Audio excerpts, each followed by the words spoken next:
On va vous faire 2-3 petits exercices de discipline obéissance. En même temps, on va vous montrer 2-3 petits exercices de sociabilité. Pourquoi? Parce que nos chiens, lorsqu'ils sont sur des situations opérationnelles, doivent être très gentils entre eux, d'accord, pour éviter les problèmes de bagarre, d'accord. Il faut que n'importe quel chien qui soit avec nous, lorsqu'il rencontre d'autres chiens sur des secteurs de recherche ou d'autres animaux comme des chevaux, des vaches, des chevreuils, lorsqu'on est sur des recherches de personnes disparues, en forêt ou en forêt domaniale par exemple, il faut que nos chiens fassent abstraction de tous ces animaux qui sont autour de nous lorsque nous sommes en situation opérationnelle. Alors nous allons démarrer les exercices. Il y a une poubelle qui permet de c'est l'eau.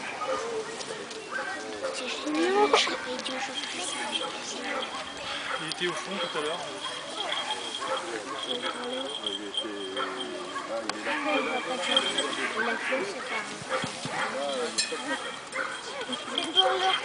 Le trouver quand même à la cloche.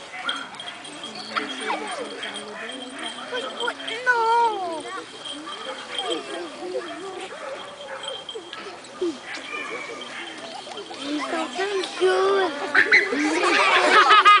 Alors le chien prend un peu d'amplitude, c'est normal. Ah, il a pris le coup au coup de nez, il a pris l'effluve, c'est-à-dire l'odeur de la personne qui est cachée. Il signale par son aboiement qui est très important qu'il y a quelqu'un. C'est supposer la personne qu'on recherche. Et là, nous allons le récompenser avec son jouet.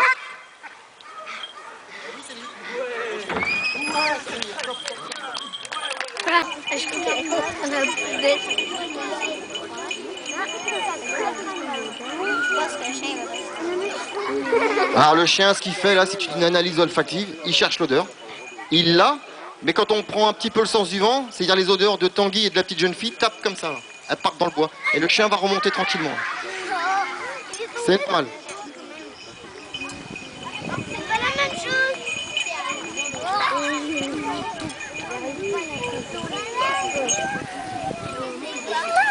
Ah oui, c'est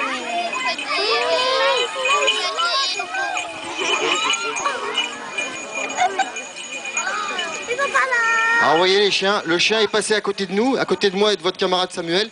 Il nous a identifié au niveau de l'odeur et il sait que c'est pas nous qui doit retrouver. Et là il continue à bâiller. Bon, les odeurs sont très concentrées. Et ce qu'on demande à nos chiens, c'est de la précision olfactive. Ah.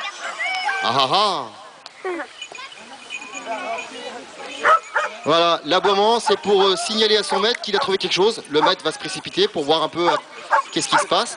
Et effectivement, il va se rendre compte que c'est les personnes qu'on a cherchées depuis un petit moment. Voilà. Alors, de l'immeuble. Pendant ce temps-là, il y a un sauvetage à effectuer et ce sauvetage sera effectué avec la grande échelle de 30 mètres. Et vous voyez que ça va très vite, mine de rien. Alors là, il va falloir calmer la personne parce qu'elle a un petit peu le feu aux fesses, mine de rien. Donc il faut calmer et rassurer la personne. On va venir la chercher calmement.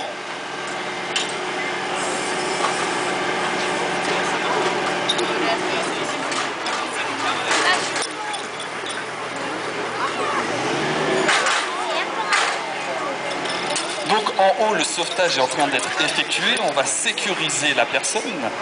Et regardez en bas, là, il y a le binôme d'attaque qui va attaquer le feu avec l'aide du chef du premier véhicule qui prépare leur entrée dans l'immeuble.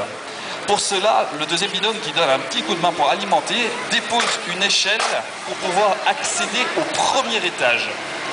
Le chef a décidé qu'on allait attaquer le feu au premier étage. Bon, vous avez vu quand même la rapidité de mise en place de l'échelle. Vous voyez que c'est pas forcément évident avec tout le matériel que l'on a sur le dos.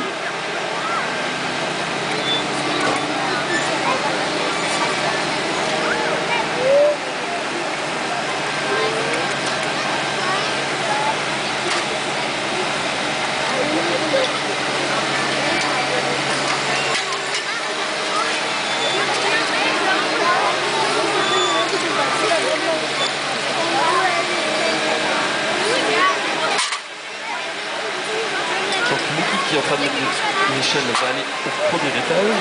Et l'équipe que vous voyez au pied de l'immeuble va rentrer au rez-de-chaussée. Avant de rentrer au rez-de-chaussée, ils vont s'équiper des appareils respiratoires isolants.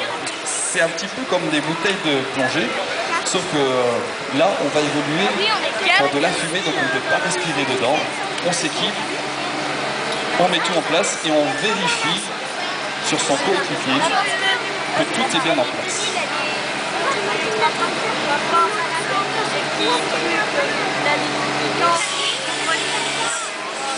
Toujours un contrôle croisé, des balises qui se mettent en route et l'armement du sifflet qui nous confirme que la bouteille d'air est bien enclenchée.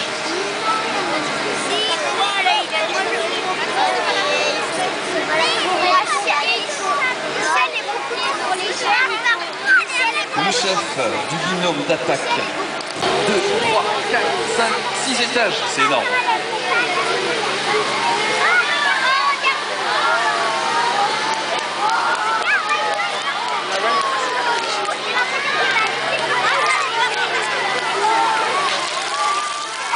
Encore plus haut.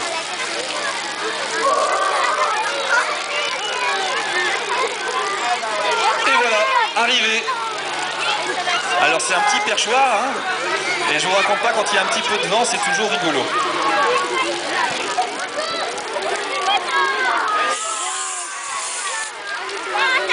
Ça va, Gilbert?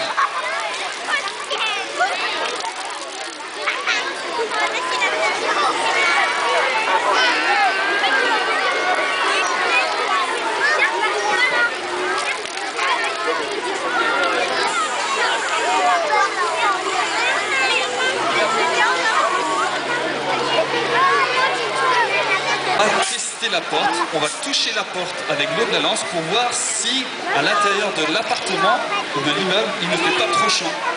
S'il fait trop chaud ou qu'il y a des fumées anormales par exemple, on procédera à autre chose parce que le risque là en ouvrant la porte c'est que ça explose. Il y a un escalier là, non, elle n'est pas grande. Là c'était pas trop chaud, ils ont testé, ils peuvent ouvrir la porte, ils sécurisent en donnant des petits coups d'eau. Et là vous voyez, toute la fumée sort. Pendant ce temps-là, le deuxième binôme, qui va aussi attaquer le feu, grimpe au premier étage.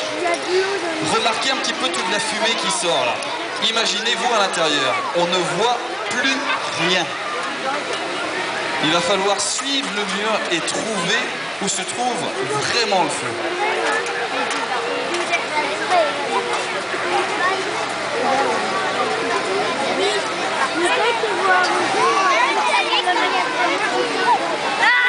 Regardez là-bas.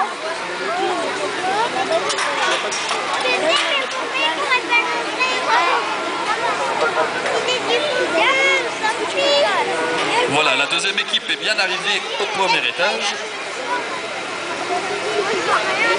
On dépose le dernier tuyau qu'on a monté pour pouvoir attaquer le feu également au premier étage.